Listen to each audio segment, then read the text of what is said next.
Darat maselesi boyunca болуп атат да, кичине намаз окуган учурда бизде кичине мындай вакыттен жакында баштаганыбыз үчүн бирок мындай вакытта болуп атабы айтор ушундай. Мындай биздин жаныбызда жүргөн балдарды айтып калат да, сен ушинтип эле кеч келесиң чакла өрбө. Мына кичине зара кылгандан кийин жөн эле кургактап коюп туруп, берки бет башыңды жуусаң деле боло берет. Ооба, туура айтат. Мен жүрөгүмө мындай эметип айтат да, ошого сиздин өзүңүздөн угуп туруп ошону баштайын деген сөздү эметип. Туура айтышат, жанагы влажный салфеткалар го.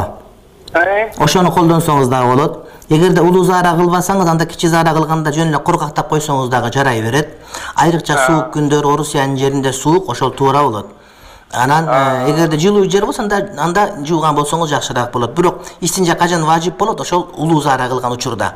Ал эми кичүү зара кичүү зарада анда шарт эмес, кургактап койсоңуз жетиштүү болот иншалла. Бирок көңүлүңүз толбосо влажный салфетка колдонсоңуз жарай берет. Жарай. Рахмат, Алла разы болсун. Сөз түрдө суу менен тазалаш шарт эмес деген сөз. Түшүнүктүү. Рахмат, бактылуу болуңуз, Кудайым жакшылык берсин, шерменде кылбасын. Дагы бир угарман бар, угарман кулак сизде.